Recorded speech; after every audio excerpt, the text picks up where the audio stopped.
चेतना साहित्य परिषद जो लखनऊ की एक बहुत पुरानी संस्था है और यहाँ से प्रतिवर्ष यहाँ पर कवियों का निर्माण होता है, चाहे वो युवा कवि हो चाहे बहुत वरिष्ठ कवि हो। इस संस्था से कवियों की उत्पत्ति होती रहती है और निश्चित रूप से साहित्य के सृजन में ये संस्था बहुत काम करती है।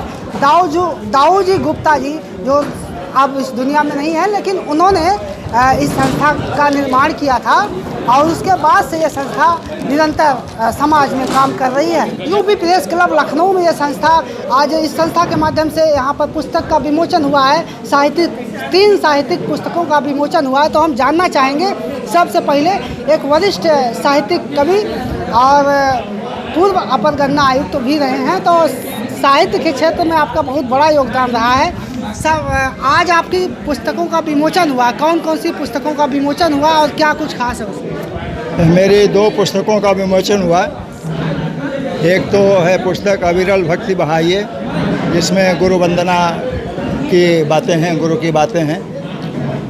और दूसरी पुस्तक है अनुभूतियों को लिखता हूँ। ये गज़लों का संग्रह है, गज़ल विधा की रचनाएं हैं इसमें भी अलग अलग मूड की अलग अलग विषयों पर गज़लें कही जो हैं हमने, 201 गज़लों का इसमें संग्रह है। और इन दोनों पुस्तकों का विमोचन हुआ। साथ में हमसे भी वरिष्ठ गीतकार हैं महेंद्र पाल सिंह, उनके एक पुस्तक का नदी के नूपुर का विमोचन हुआ, वो गीतों की पुस्तक है। चेतना साहित्य परिषद का ये 50वां साल शुरू हो गया है। सन 72 में ये संस्था स्थापित हुई थी। दाऊ जी गुप्ता तो बाद में जुड़े, जो इसके संरक्षक रहे, और उनके यहाँ हम लोगों की गोष्ठियाँ होती थी। लेकिन इसको कृष्ण कुमार बिकल जी, शिवभजन कमलेश जी और एक गुजरी के लाल थे, अब वो नहीं हैं, बिकल जी भी अब नहीं हैं। इन लोगों ने इसको स्थापित किया था शुरू में 1972 में 22 फरवरी। तो तब से ये संस्था लगातार 50 साल से चल रही है। हमारी एक पत्रिका भी, त्रैमासिक पत्रिका छंदबद्ध कविताओं की निकलती है, चेतना स्रोत। डॉक्टर गोपाल सिंह शर्मा मृदुल उसके संपादक हैं, मैं भी संयुक्त संपादक के रूप में उससे जुड़ा हुआ हूँ। तो ये भी पत्रिका साहित्य क्षेत्र में, खासतौर से छंदबद्ध कविताओं के क्षेत्र में बहुत अच्छा काम कर रही है। इसको उत्तर प्रदेश हिंदी संस्थान से सरस्वती पुरस्कार भी मिला हुआ है। तो हमारी संस्था इसको कविता की पाठशाला कहते हैं। यहाँ कविता सिखाई जाती है।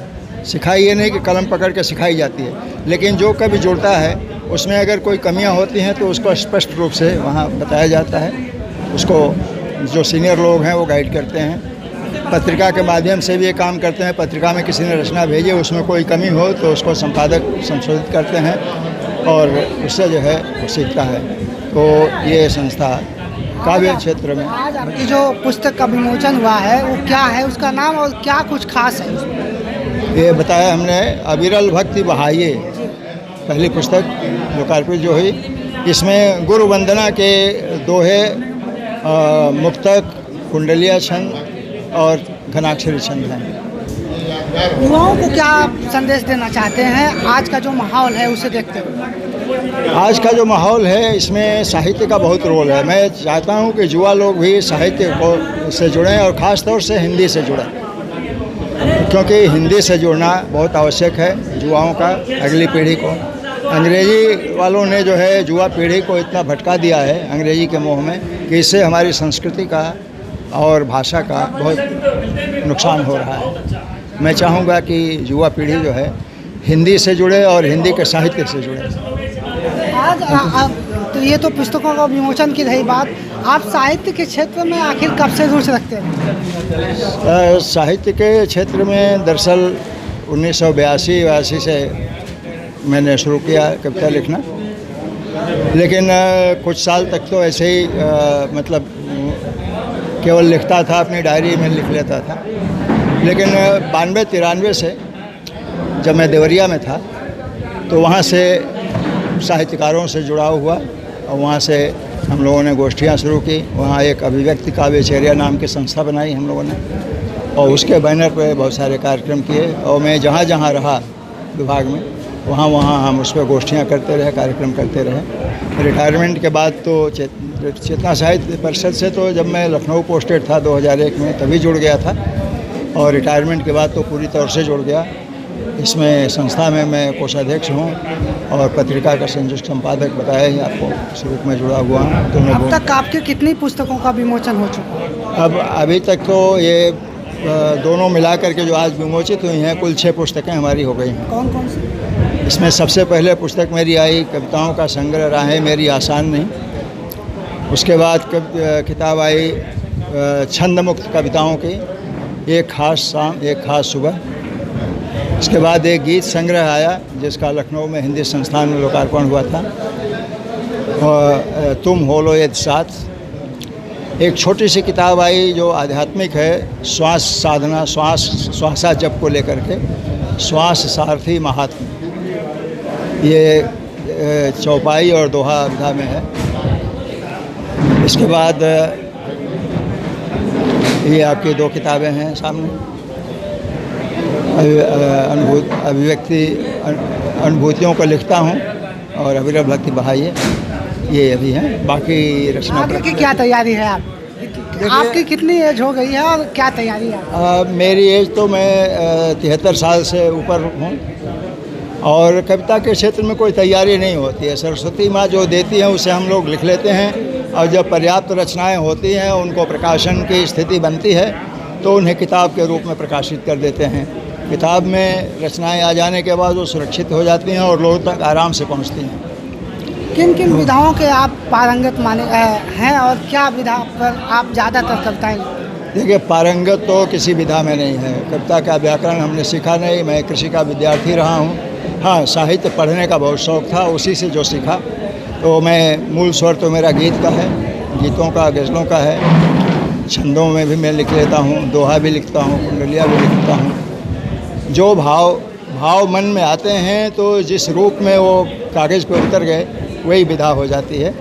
इसका कोई बहुत कम लोग हैं जो कि कहते हैं कि मैं इस विधा में पारंगत हूँ। तो मैं अपने का आपका ज़्यादा अनुभव है, तो चलते चलते हम आखिरी क्वेश्चन करना चाहेंगे कि आप चूँकि एक ये जो देश काल चल रहा है, वातावरण को देखते हुए आपकी जो 8 पुस्तकें प्रकाशित हुई और जनता में आया, तो 6 पुस्तकें, तो आप जो है काव्य भाव के माध्यम से एक कविता सुनाइए हमारे चैनल और दर्शकों को। तो याद मुझे नहीं रहता है, दिक्कत है, लेकिन चंद लाइनें कम से कम। ये तपना हो जितना भी ग्रीष्म को तपने दो, जब तपन प्रखरतम होगी सावन आएगा। तुम प्यास का मत कृत्रिम कोई उपचार करो, सावन ही आकर तेरी प्यास बुझाएगा, सावन ही आकर तेरी प्यास बुझाएगा। तो तप करो, अपने को तपाओ, तब उपलब्धि होगी। आपके 3 गुरु हो गए। 3 गुरु एक बड़ी विलक्षण प्रतिभा के धनी जो होते हैं उनको मिलता है। आपके 3 गुरु हैं, इसमें आप इस बारे में थोड़ा सा। मैं प्रतिभा की नहीं, मैं भाग्यशाली मानता हूँ अपने को। लोग गुरु के लिए सद्गुरु ढूंढते फिरते हैं और मुझे 3 गुरु मिल गए। लेकिन मैंने अभी आपने सुना होगा, मैं पढ़ रहा था कि मुझे मिले गुरु 3 पर गुरु सत्ता है एक। गुरु सत्ता एक ही है, क्योंकि गुरु को परम ब्रह्म परमेश्वर माना गया है और परम ब्रह्म एक ही होता है। इसलिए गुरु 3 हों और जो भी हों, लेकिन गुरु सत्ता एक ही होती है। तो ये क्योंकि सबका मार्ग अंततः जाके एक ही होता है। एक पंक्ति हमने लिखी कि इससे क्या है, कोई पंथ कोई भी हो, लेकिन इससे क्या अंतर होता है। मंजिल एक है, रास्ते अलग अलग हो सकते हैं, मंजिल एक है। तो गुरु जो है मंजिल तक पहुंचाता है, वो रास्ता दिखाता है, और भटकते हैं तो संकेत देता है। ये गुरु का बहुत। तो गुरु से प्रेरणा मिलती है और वाकई में गुरु जो है महान होता है इस धरा पर, जैसे एक माँ होती है उसके बाद गुरु। तो आपकी ये पुस्तकें 6 पुस्तकों का विमोचन हुआ, निश्चित रूप से युवाओं में और आज के देश काल के लिए बहुत ही अच्छी साहित्यिक कविताओं का एक संग्रह है। रमाशंकर सिंह जी जो कि अपर गन्ना आयुक्त रहे हैं, और इसके साथ साथ इनका शौक़ जो है पढ़ाई लिखाई काल से ही जो है इनका शौक़ रहा है, साहित्य से रुचि रही है। यही वजह है कि आज जो है चेतना साहित्य परिषद से जुड़कर और काव्य संग्रह करते हैं और इस तरह से किताबों का प्रकाशन दर्शकों के बीच में हो रहा है। निश्चित रूप से आज के माहौल को देखते हुए इनकी जो पुस्तक है आज के माहौल के हिसाब से सटीक बैठती है। आई कनेक्ट न्यूज़ के लिए संजय के साथ मैं सुभाष निषाद, लखनऊ।